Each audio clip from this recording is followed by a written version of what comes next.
De 60 años, el destino de la Segunda Guerra Mundial se decidió en esta playa.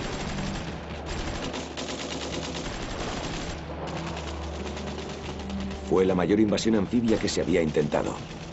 El día D.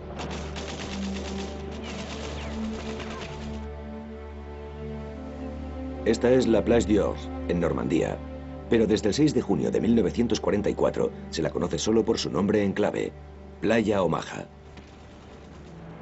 Se ha convertido en un símbolo de todos los desembarcos del día D. La historia la recuerda como una gran victoria, pero nuevas investigaciones demuestran que estuvo muy cerca del desastre. La defensa alemana fue mucho más agresiva de lo que se esperaba, y el gran ataque aéreo diseñado para debilitarla fue un fracaso total. Para las tropas destinadas a esa misión, se convertiría en una carnicería.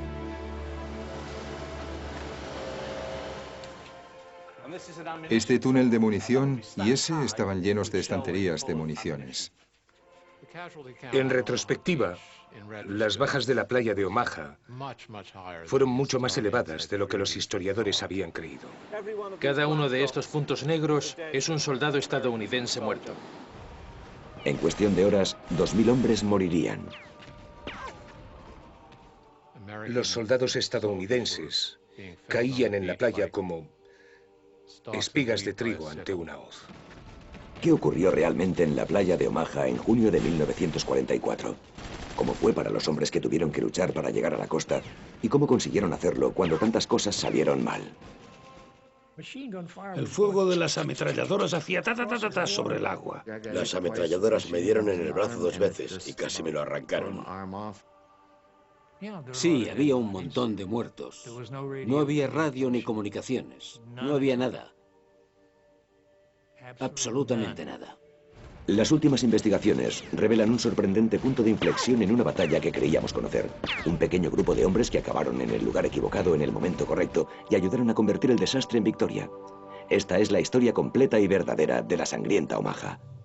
La sangrienta Omaha.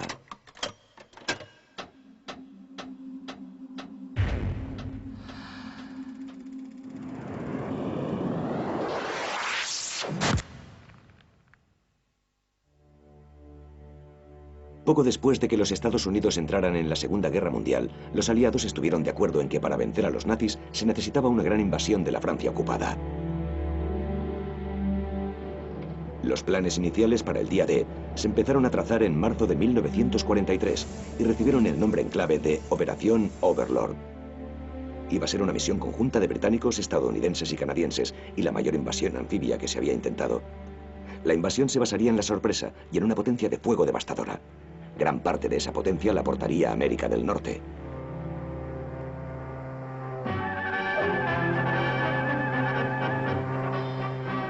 Entre diciembre de 1942 y mayo de 1944 se reunieron 1,5 millones de tropas estadounidenses, aunque nadie sabía exactamente dónde irían. Entre ellas estaba el soldado de primera clase, Ray Tolson, de 19 años. Evidentemente íbamos a Europa. Llegamos al puerto y allí vimos al Reina Isabel, lo que nos confirmó que íbamos a las Islas Británicas. Anclamos en Liverpool y todos los trabajadores, los chicos de los muelles, nos pedían cigarrillos. Cigarrillos yanquis o tenéis chicle y todas esas cosas. Así que les tiramos cigarrillos. Y entonces nos subimos a un tren y nos fuimos a Bute, en Cornwall. Me gustaba vivir allí. Había un pub enfrente, un banco cerca, un restaurante de fish and chips un poco más arriba. Era muy agradable. La escala de los planes para el día D era increíble. En abril de 1944, 2.876.000 tropas habían acampado en Inglaterra. En mayo, la cifra se situaba muy por encima de los 3 millones. El sur de Inglaterra era una enorme base de entrenamiento militar.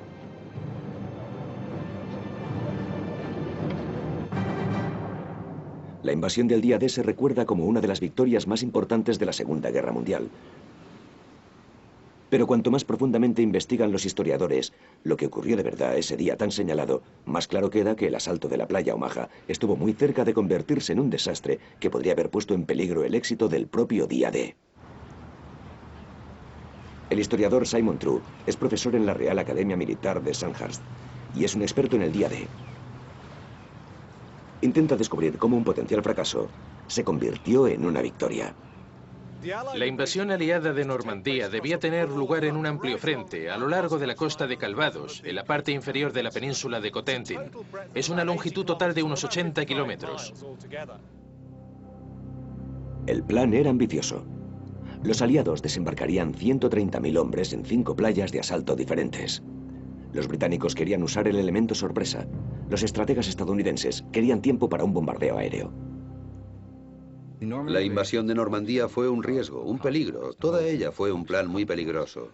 Si yo causara un problema militar a los británicos, no solo una operación anfibia, sino cualquier tipo de problema militar, si se lo causara a los ingleses, encontrarían una solución. Si tuviese exactamente el mismo problema con los líderes militares estadounidenses, encontrarían una solución muy diferente. Si les ponemos a ambos en el mismo campo de batalla y decimos, venga, idead un plan para esto, lo que tendremos será un plan muy peligroso.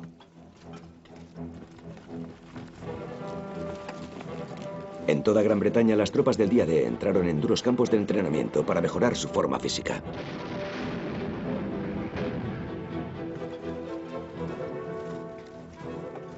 Creo que no hubo ni un solo día en el que no hiciésemos marcha forzada o corriésemos 10 o 15 kilómetros, justo después de levantarnos. Los Rangers estadounidenses de élite fueron enviados a hacer un entrenamiento extra para una misión ultrasecreta. Del 1,5 millones de tropas estadounidenses en Inglaterra, solo 1.000 eran Rangers, pero serían ellos los que tendrían la clave del éxito en Omaha. Sabíamos que habría algo como colinas o acantilados empinados, algo de ese estilo. Empezamos a entrenar en la isla de White, donde hay acantilados enormes de 60 metros de altura. Y nos lanzaban escaleras de cuerda y subíamos por los acantilados. Y al llegar arriba tenían una cuerda para bajar. Te la enroscaban alrededor de los hombros y de la pierna y te tiraban. Y tú te cogías para parar. Lo hicimos. Teníamos 19 o 20 años y era muy divertido. Sigues al grupo, haces lo que te dicen que hagas y así es como entrenas. No te entrenan para que empieces a analizar o a sugerir que se haga esto o aquello. Haces lo que te dicen y ya está. Con tantas tropas reunidas en Gran Bretaña, los aliados sabían que sus preparativos no podían guardarse en secreto. Hitler sabía que los aliados planeaban una invasión de Europa, así que ordenó la construcción de una enorme línea de posiciones de armas de cemento, como esta, a lo largo de la costa ocupada de Europa, desde Noruega hasta la frontera española. Los nazis fanfarroneaban y decían que sería la mayor línea de fortificaciones militares de la historia. Los alemanes sabían que los aliados iban a invadir el noroeste de Europa. Desde el punto de vista aliado, el asunto principal no era que lo supieran, sino que no sabían exactamente dónde. El alto mando alemán estaba dividido sobre dónde creían que era más probable que hubiese una invasión aliada, pero gran parte de él creía que llegarían a Calais, al Pas de Calais, mucho más al norte, por la sencilla razón de que el Canal de la Mancha era mucho más estrecho allí, menos de 50 kilómetros en el punto más al norte. Por supuesto, los aliados sabían que los alemanes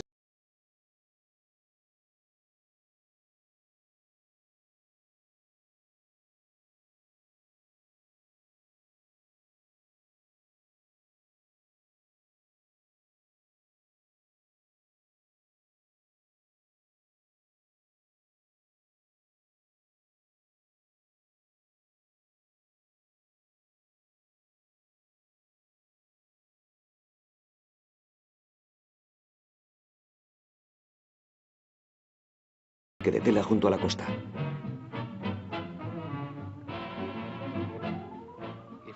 Si podíamos mantener el día D en secreto,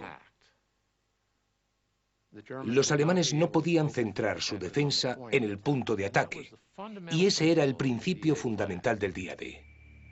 Mediante agentes dobles, el MI5 también envió mensajes a Alemania en los que se insinuaba la existencia del Fusak, el primer grupo militar estadounidense en espera en el sudeste de Inglaterra, que invadiría Francia por el camino más corto, a través del canal hasta Calais. El Fusak no existía, pero los alemanes se convencieron de que era real.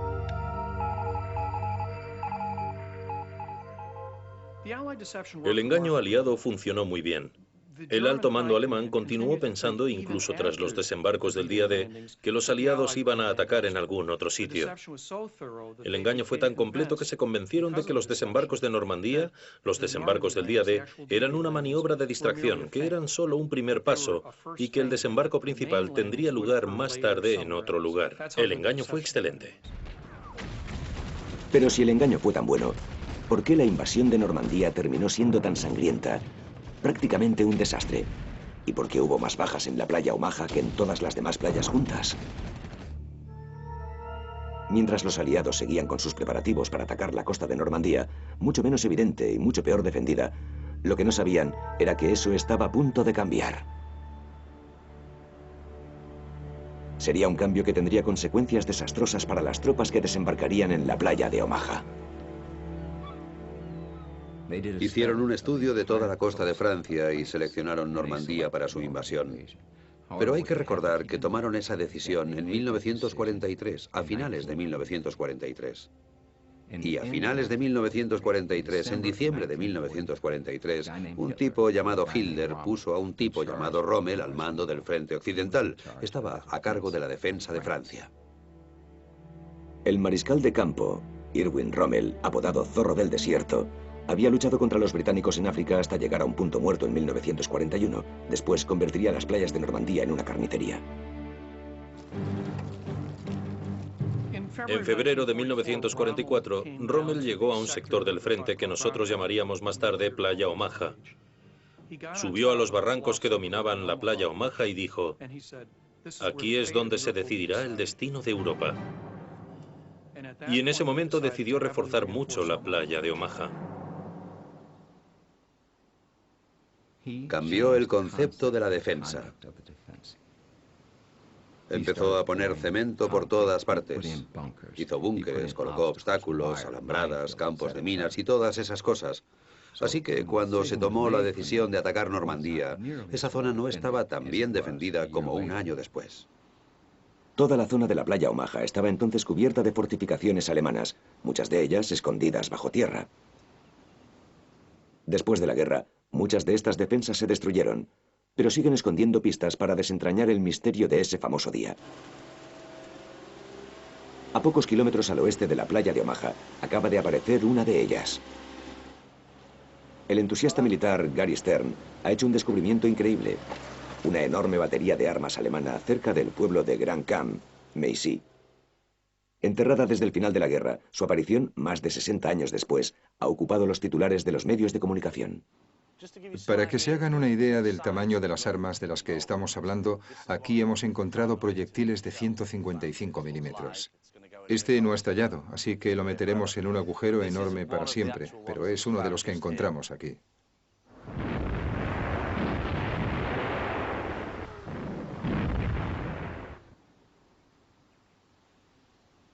Stern ha pasado muchos meses excavando. Hasta ahora ha encontrado 6 posiciones de armas alemanas. Aunque están en el interior, a varios kilómetros de la playa Omaha, su teoría es que las armas de Macy lanzaron enormes proyectiles sobre las tropas que llegaron allí.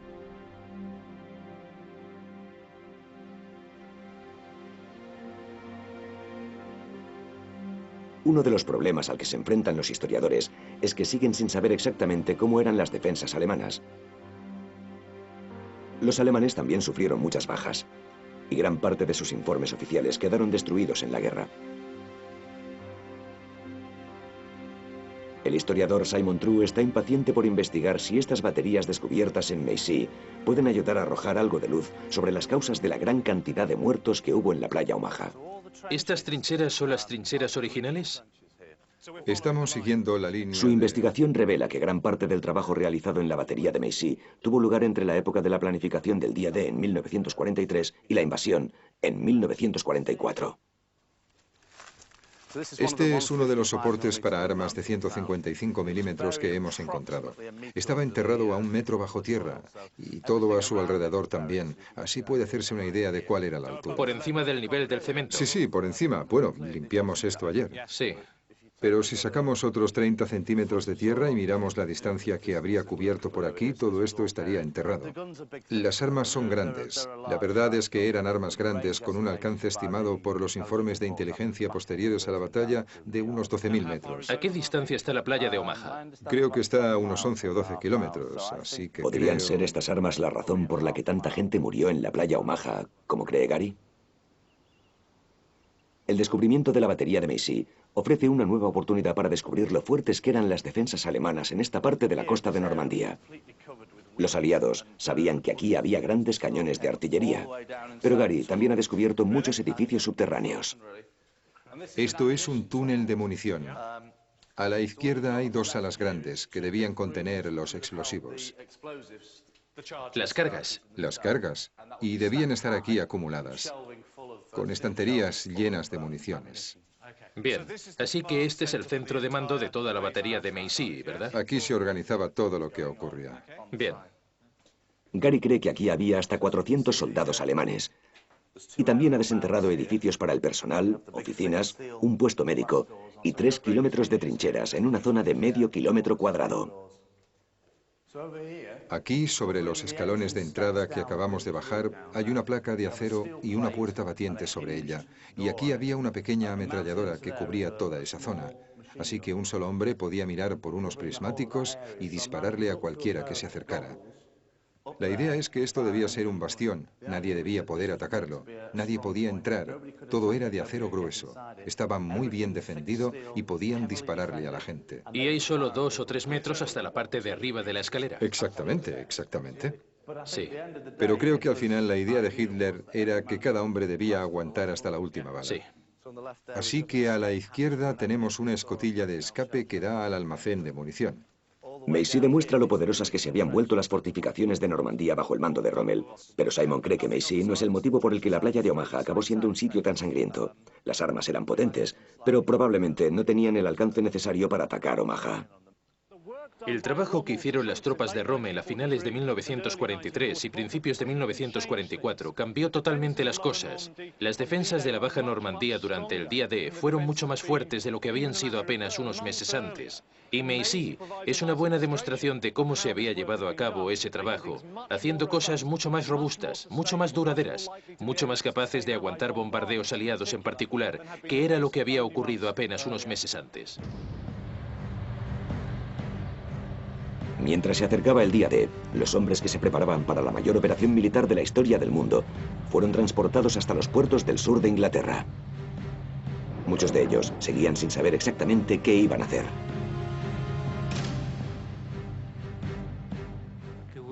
Era una zona de formación junto a la costa sur de Inglaterra. Debíamos estar a unos 15 kilómetros de la costa y recuerdo que no nos permitían hacer o recibir llamadas telefónicas, ni escribir o recibir cartas, ni entrar o salir del campo.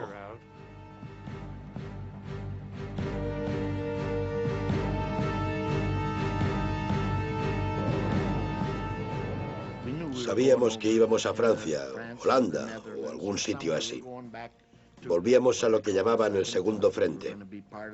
Íbamos a formar parte del segundo frente y sabíamos o creíamos que íbamos a dirigirlo. No recuerdo que nadie le dijera a nadie, ¿para qué estaremos haciendo esto? Sabíamos que íbamos a entrar en combate y supongo que éramos lo bastante idiotas como para tener ganas de hacerlo. Cuando te preguntan, ¿te daba miedo subir los acantilados? ¿O te daba miedo participar en la invasión? ¿O te daba miedo hacer esto o lo otro? Yo contesto que teníamos que hacerlo. Era como un juego. Algunos sobrevivirían y otros no lo conseguirían. Lo que las tropas estadounidenses que se dirigían a la playa Omaha no sabían era que morirían muchos más de los que morirían en las demás playas de invasión. El motivo sigue siendo objeto de un acalorado debate. Algunos historiadores creen que fue debido a un error en la inteligencia aliada. La noche del día D, los soldados alemanes capturados fueron identificados como parte de la División de Infantería 352. Fue una sorpresa, ya que no estaban en ninguna de las listas de los informes de inteligencia. La División 352 incluía unidades de artillería de campo. La pregunta es, ¿contribuyeron a la carnicería de Omaha?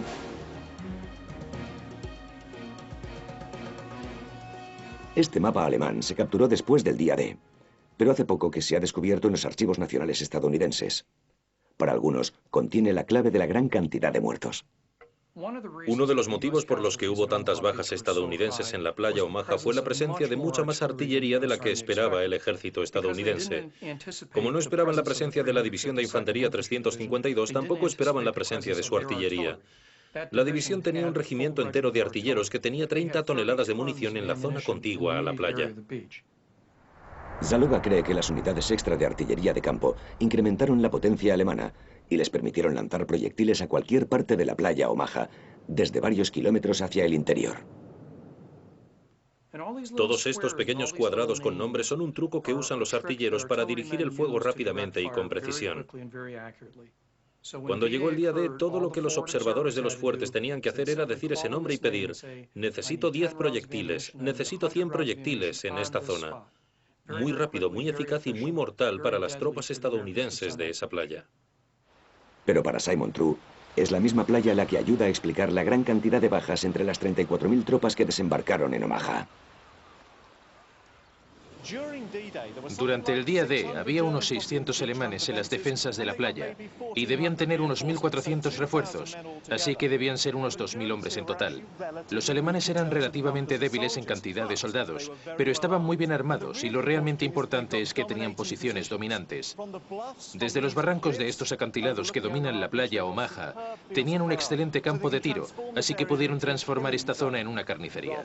Las de Omaha, en lugar de ser centenares de bajas, por pequeñas diferencias en las apreciaciones de inteligencia, resultaron ser miles de bajas. Serían esos barrancos los que tendrían la clave para atacar la playa Omaha.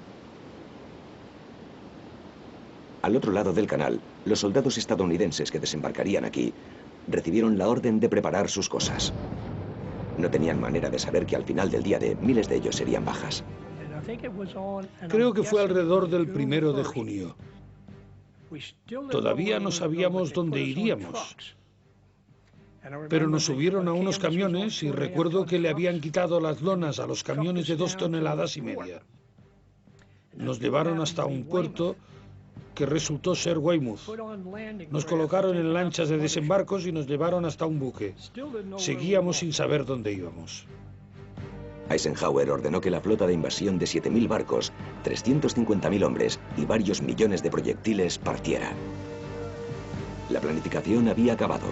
La invasión de Europa había empezado. Conté 147 buques en la línea que yo seguía para cruzar el canal. A mi izquierda había otra columna de barcos que iba de horizonte a horizonte. Y a este lado, otra columna de barcos igual. Era una fuerza de un tamaño increíble, era como una espiral. Y nada podría detenerla.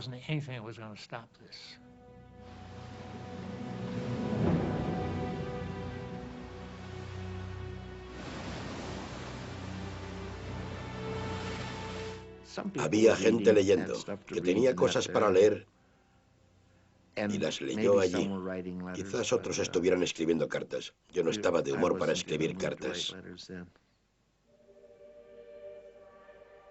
Hicieron una ceremonia religiosa o algo así para la gente que quería participar. No fue una cosa muy importante, pero muchos de los chicos aprovecharon la oportunidad. Pero había mucha tranquilidad y decisión. Y sabíamos que era una ruleta rusa. Algunos de nosotros no íbamos a sobrevivir.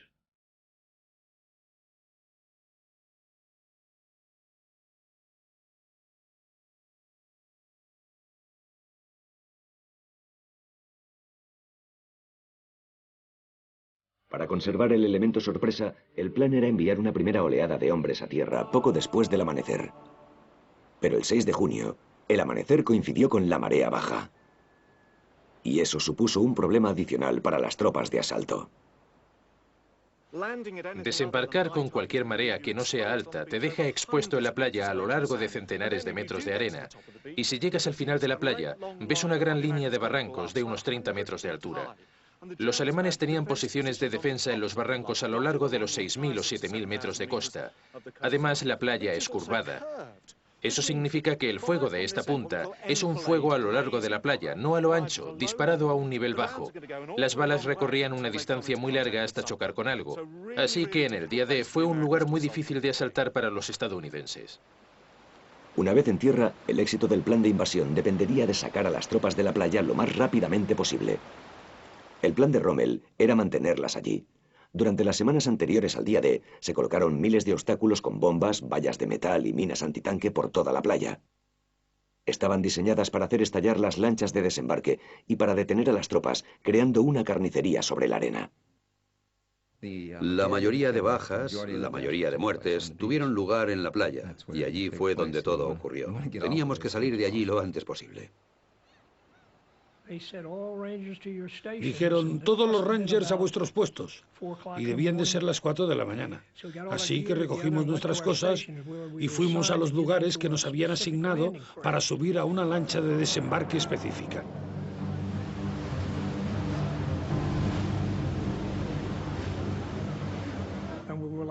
Éramos como corchos flotantes. Las lanchas de desembarque se movían arriba y abajo en el agua y los chicos se mareaban.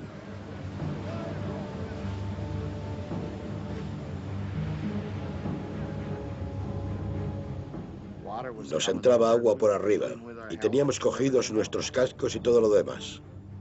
Fue difícil y te daba miedo caerte de la lancha. No eran muy grandes y rebotábamos por todas partes. De hecho, una lancha de la compañía F volcó y varios chicos se ahogaron. Mientras las tropas soportaban el viaje a través del Canal de la Mancha, otras fuerzas debían arrancar el corazón de la defensa enemiga. Se diseñó un enorme bombardeo aliado para destruir las posiciones alemanas excavadas en los barrancos. A las 5:50 empezó la Marina con sus enormes cañones. 6 minutos después, 450 bombarderos debían iniciar los intensos bombardeos aéreos. En apenas media hora, lanzaron 1.430 toneladas de bombas sobre las defensas de la playa Omaha. La idea era que antes de que las tropas llegasen a la costa, los defensores alemanes habrían recibido un correctivo desde el aire y el mar y habrían quedado menguados debido al implacable bombardeo que duraría una hora, antes de que los estadounidenses llegasen a tierra en playa Omaha.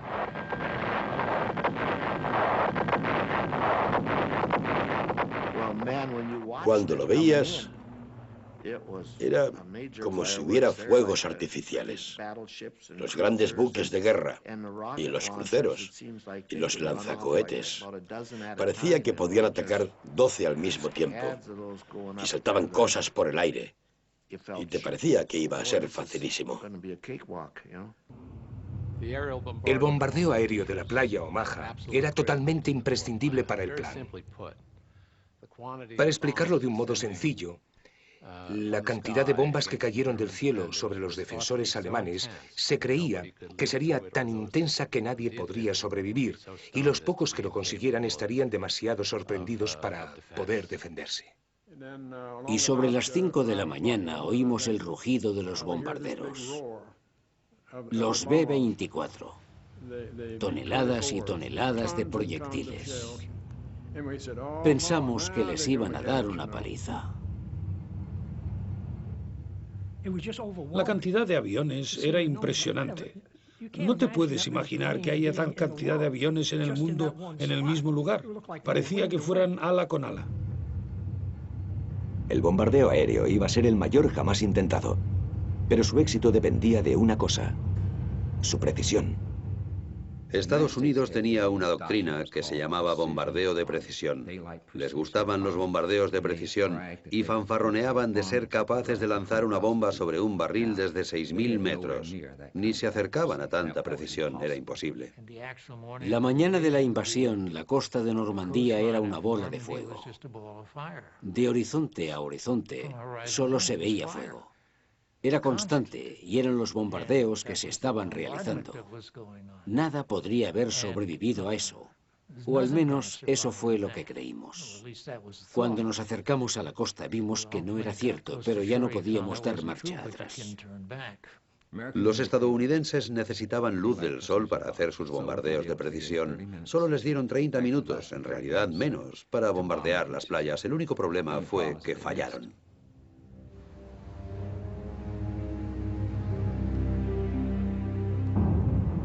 El bombardeo aéreo fue un completo fracaso. Las defensas alemanas quedaron totalmente intactas y sabían que los aliados se acercaban. El elemento sorpresa había desaparecido.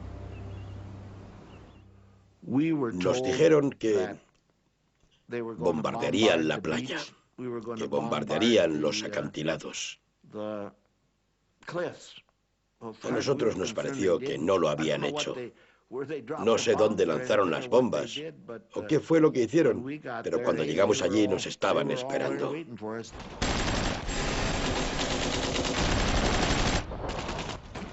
La misión especial de los Rangers del día D sería importantísima para el éxito del desembarco en la playa Omaha.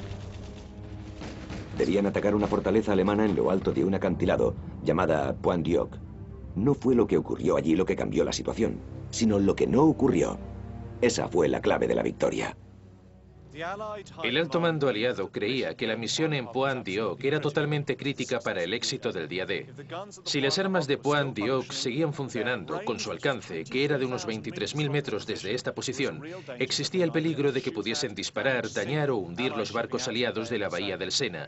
Así que para los estadounidenses, el éxito del primer ejército en la playa Omaha estaba unido al asalto de Pointe du Hoc. James I. Kaigner estaba entre los 225 hombres elegidos entre la élite de los Rangers estadounidenses para participar en la misión. Nos sorprendió que la posición enemiga en lo alto de los acantilados fuera tan grande y peligrosa. Había que neutralizarla, o toda la operación correría peligro. Las armas que los Rangers debían atacar no estaban allí. Los alemanes ya las habían desplazado hacia el interior para protegerlas de los bombardeos, pero las tropas alemanas seguían allí. En el día D hay pruebas que indican que sabían con anterioridad que las armas alemanas no estaban allí, hasta tal punto que el oficial ejecutivo que debía dirigir el asalto, en lugar del comandante del batallón, supuestamente empezó a beber mucho y dijo: «Es una misión suicida, ¿por qué vamos a hacerlo?». Y viendo esos acantilados es fácil imaginar por qué pensaba eso, si es que no había ninguna arma que capturar, pero seguía siendo un objetivo que había que tomar. El plan les daba apenas media hora para desembarcar, escalar los acantilados y atacar a los alemanes. Cuando llegaran arriba, debían hacer una señal a los 500 Rangers restantes que esperarían a pocos kilómetros mar adentro y les seguirían. Pero casi inmediatamente, el plan empezó a salir mal. A primera hora de la mañana del día D, los Rangers se acercaron a la costa en dirección a Pointe du Hoc, pero los timoneles cometieron un error de navegación y solo al acercarse a la costa se dieron cuenta de que se acercaban al lugar equivocado. Así que tuvieron que girar 90 grados y navegar paralelos a la costa hacia su destino, Pointe du Hoc. El error les retrasó mucho. Nos dispararon mientras nos acercábamos, porque ya no era una sorpresa. El enemigo había tenido unos 30 minutos para salir de sus búnkeres subterráneos y estaba ahí arriba, lanzándonos granadas de mano a puñados y disparándonos. Había fuego rápido en ambos flancos. Nos disparaban, así que tuvimos que movernos. Lanzamos las cuerdas, que tenían ganchos. Algunos de ellos no se cogieron bien y el enemigo cortó algunas de las cuerdas, así que no fue fácil. Y había 2 chicos subiendo por la cuerda que tenía delante, así que empecé a trepar detrás de ellos, a unos 15 metros de ellos. El enemigo se inclinaba y nos lanzaba granadas hacia abajo. Les grité a los soldados: «Chicos, esconded la cara y sacad el culo, están lanzando granadas». Y casi inmediatamente hubo una explosión enorme, muy ruidosa, y me quedé descolocado un buen rato. Contra todo pronóstico, la primera unidad de asalto de los Rangers consiguió llegar hasta arriba, pero como iban con retraso, no pudieron enviar la señal a sus refuerzos para que se acercaran. Nada estaba saliendo según el plan. Pero irónicamente, esa señal fallida ayudaría al éxito final del asalto sobre la playa Omaha. En el mar, creyendo que el primer asalto Ranger había fracasado, los 500 Rangers restantes siguieron el plan B. La fuerza principal tenía que ir a la playa Omaha y debían llegar hasta nuestra posición a mediodía. Y llegaron allí el tercer día a mediodía.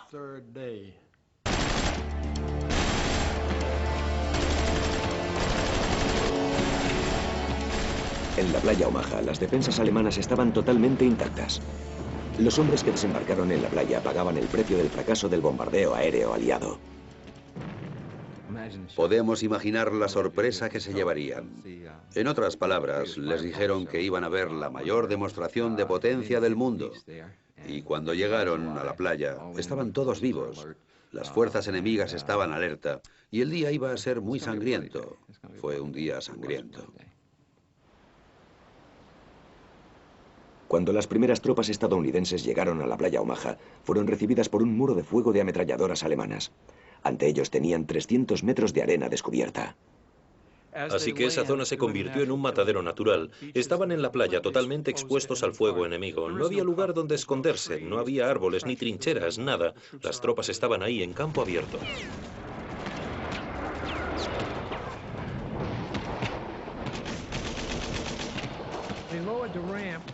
Bajaron la rampa y empezamos a bajar de la lancha, a salir corriendo, y las ametralladoras sonaban ta, ta, ta, ta, ta sobre el agua. Los 88 desembarcaron y avisaron que se acercaban. Fue un infierno.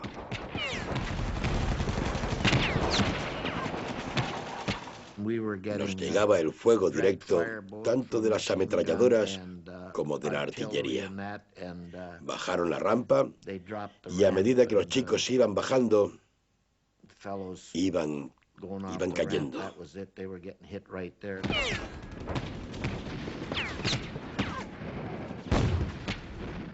El fuego de ametralladoras llegaba de allí y nuestro sargento cayó cerca de los primeros chicos. No había nada que hacer. Podríamos haber intentado cualquier cosa.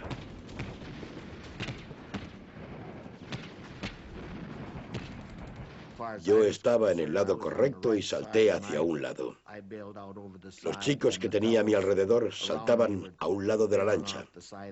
No iban a correr. No había ningún motivo para correr delante de lo que teníamos allí. No veía de dónde venía el fuego. No se veían los destellos de las armas ni el humo. Solo sabías que te disparaban, pero no sabías de dónde venían las balas.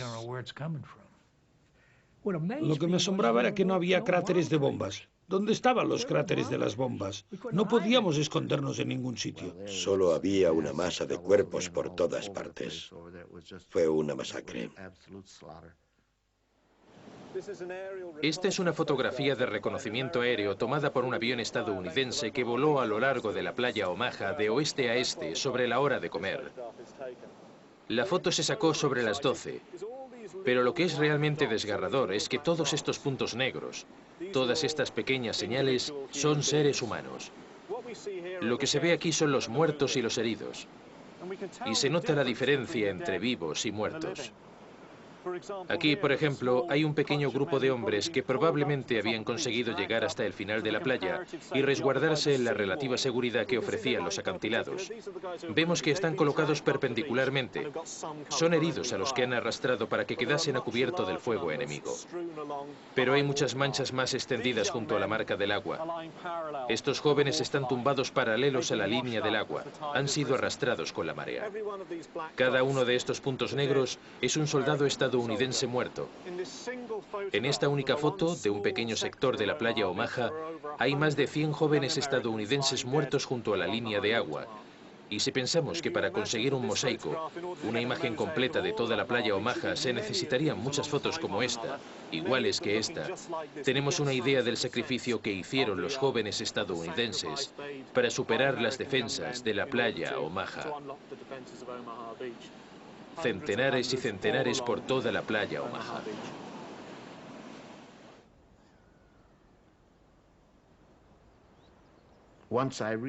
Cuando llegué a la playa, había 2 chicos de mi compañía.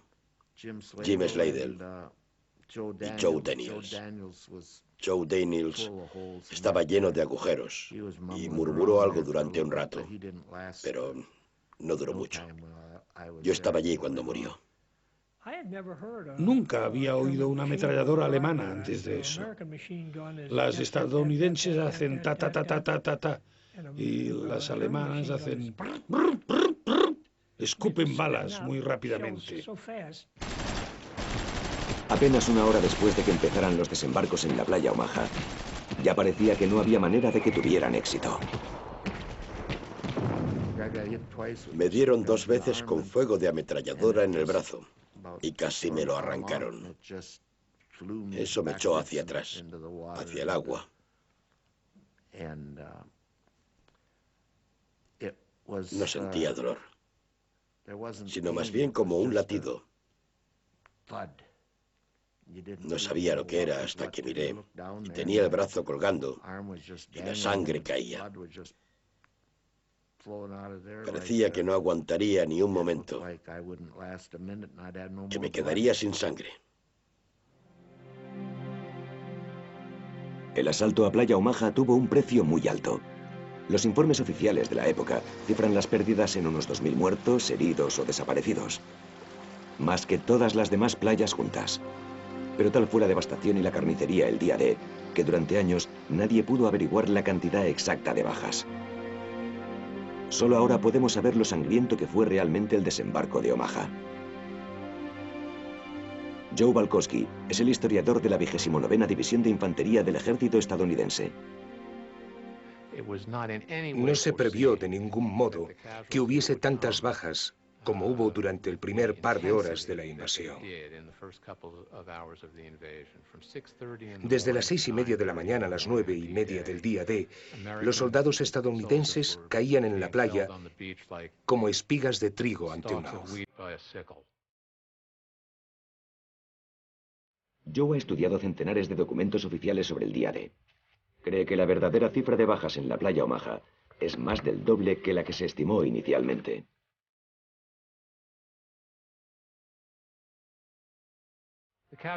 El cálculo de bajas en la playa Omaha, en retrospectiva, fue mucho mayor de lo que los historiadores creían.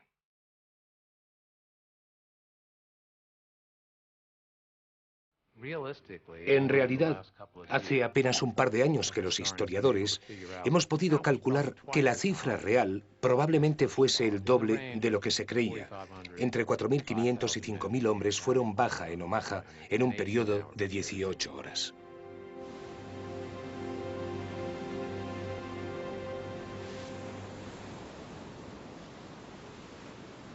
La playa Omaha se había convertido en un baño de sangre. Pero la situación se iba a salvar gracias a las tropas que nunca deberían haber estado allí. Los 500 Rangers de élite que debían escalar los acantilados de Pointe du Hoc, al no recibir ninguna señal del primer grupo de asalto, dieron la vuelta a su lancha de desembarque y se dirigieron hacia la carnicería de Omaha. Imaginen a esos hombres cuyos amigos morían con sangre y tripas por todas partes. Lo que hace cualquier ser humano cuando ve sangre y tripas esparcidas es detenerse, mirar y observar. Es una reacción humana, instintiva, y eso hace que el enemigo tenga tiempo de apuntar y matar, así que hay que moverse. Cada vez que alguien se detiene en un campo de batalla, sus posibilidades de sobrevivir disminuyen mucho. Cuando me hirieron, cuando me dispararon, me quedé tumbado en la playa. Me sentí mal por no poder formar parte del grupo con el que iba. De hecho, la conciencia me molestaba, porque yo no... Ahí estaba, tumbado, y eso me molestaba mucho.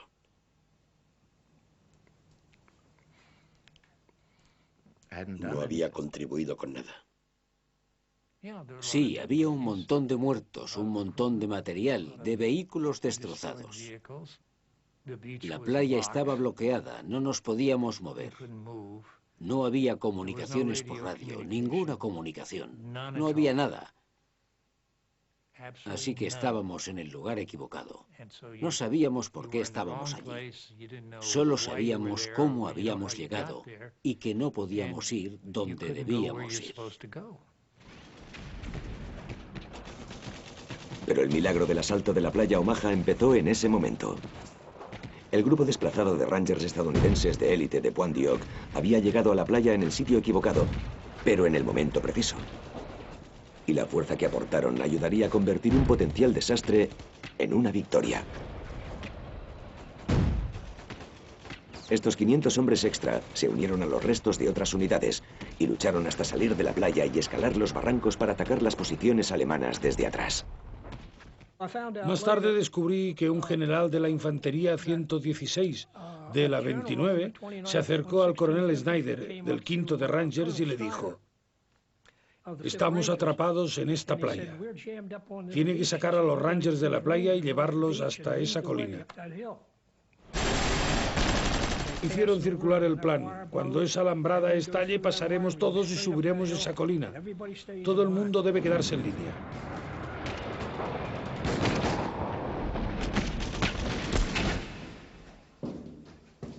El doctor Simon True cree que el ataque de ese grupo de hombres fue un factor clave para explicar cómo un fracaso en potencia se convirtió en una victoria. La llegada de 500 Rangers de élite a esa parte de la playa Omaha fue un punto de inflexión definitivo para la batalla.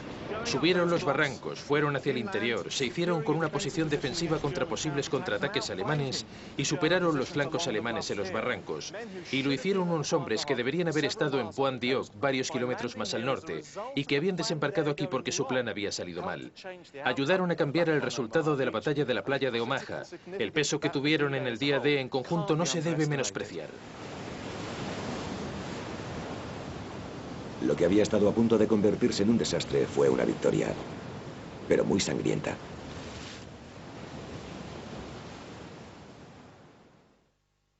Por supuesto, la guerra en Europa no terminó el día D. Y otros 200.000 soldados aliados morirían antes de que se consiguiera la victoria un año más tarde. Pero ese día supuso el principio del fin. Esto es un monumento a los Rangers estadounidenses que convirtieron un caos sangriento en un triunfo. Como fue la playa más dura y sangrienta, Omaha se ha convertido en un símbolo que representa toda la invasión de Normandía.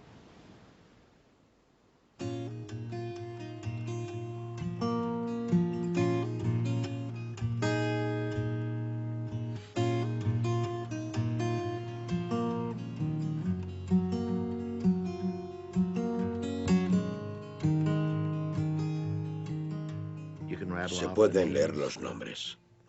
El sargento Biddle era de Filadelfia.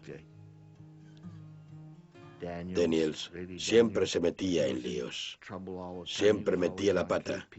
Siempre hacía cosas que no debería haber hecho y todo eso. Cuando estaba a punto de morir, hablaba sobre su madre. Sabía que se moría. Esas cosas no se olvidan. Ahí está Ed Sowa, nuestro sargento primero. Está allí. Joe Rafferty, nuestro capitán, está allí.